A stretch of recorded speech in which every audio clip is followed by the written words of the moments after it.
Alrighty, you guys, so I am excited to a degree to watch Supergirl tonight because, as you know, I'm a fan of last year's Superman directed by James Gunn.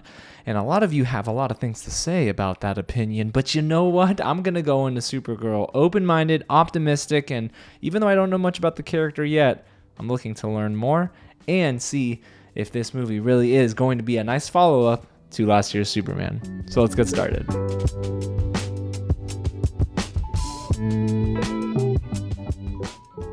What's going on, you guys? James here with another real reaction, and that's right, I'm ready to pick up my keys and go to my not-so-local AMC theater to watch Supergirl, directed by Gillespie, who actually directed I, Tonya, and it stars a cast of capable actors, led by Millie Alcock, who plays Kara-El, also known as Supergirl. We also have Jason Momoa. He goes without explanation. You know Jason Momoa. He plays Lobo. You have Ridley playing Ruth, and Matthias Schoenaerts playing Krem.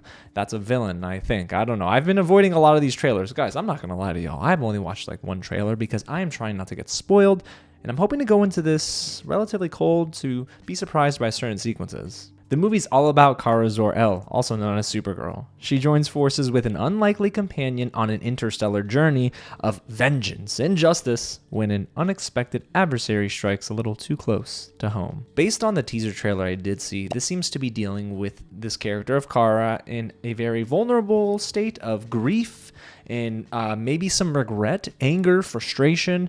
So I'm excited to see them tackle all of these emotional beats. At least I hope they're emotional. The director here, Gillespie, is known for bringing a sort of like emotional punch. I liked his work a whole lot on I, Tonya, but the film itself, I hope resonates. You know, it's a different medium for him to operate in, but I have hope because Superman and Creature Commandos are two of the really good entries so far into the DC Studios sort of universe, but I don't necessarily love season 2 of Peacemaker. It was season 2, right? Yeah, season 2 of Peacemaker in the DCU did not hit for me, so I'm hoping that this movie does. So let's see, you guys. Supergirl, I can't wait to watch it, and I will bring you my reaction on the other side. And I might have a friend to join me. Alrighty, you guys, so I just got out of my screening of Supergirl in IMAX. Surprisingly, did not expect that one. But this film has some good takeaways. The two castings, they got perfect. Millie Alcock as Supergirl and Jason Momoa as Lobo. Both of them are just fun. Sometimes they deal with grief in a certain way. Well, only Supergirl. Lobo don't deal with no grief in this movie. This man is great. I loved him as Lobo, but I will say Millie Alcock steals the show. I love that they look into her past. That really worked for me.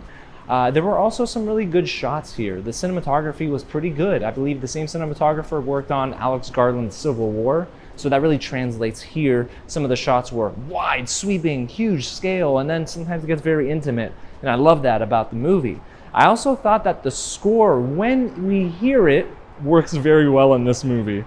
Now, I hate to say it, and I'm sure you probably have heard it from other people, but while the performances from those two I just listed are very good, the rest of this movie is unfortunately one that did not work for me. I think that this film struggles with trying to just be its own thing. It tries to be too much like Mad Max sometimes. It tries to be too wonky and kind of like Guardians of the Galaxy at times. I wish that the movie had better direction, and I do wish that the movie stopped relying on needle drops. They stunk, okay? The needle drops, I hated them in this movie. I thought that they were used terribly. There's one in the third act in this big battle sequence, and when it starts, I looked at my friend Austin and I said, Austin, this is bad. So I just don't necessarily love some of those creative choices, and overall it does bring the movie down. I also thought that the movie lacked a little in the emotion department. Again, Millie Alcock, she delivers. Everyone else falls flat. The villain, I don't care for him at all. Matthias Schoenaerts did an awful job, unfortunately. His performance was not good here. He was trying to be kind of zany, and that didn't work. He tried to do other things to make himself a villain, and it didn't work for me either.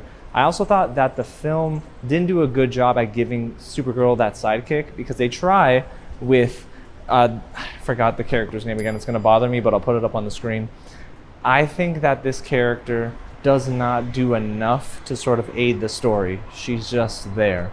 So Supergirl is a movie that features some good performances, has some nice cinematography, but overall it's one that I thought fell flat for me. Now, I'm going to drop my full review this week to give you some more insight into why I didn't love Supergirl, but go ahead and get subscribed so you don't miss out this week, and drop a like if you can. Also, let me know in the comments, does this worry you about the movie, or are you fine? Is this what you expected? Because I really just came into this wanting an adventure type of film and a fun time with Supergirl. I get that sometimes, but I don't get that all the time with this movie. Alrighty, y'all. Well, again, that's all I got. Thanks so much for checking out my Out of Theater reaction. Full reviews coming this week. Thanks for watching. God bless y'all, and I'll catch you at the next screening. Yeah, man. Don't yell at me in the comments too much, you know?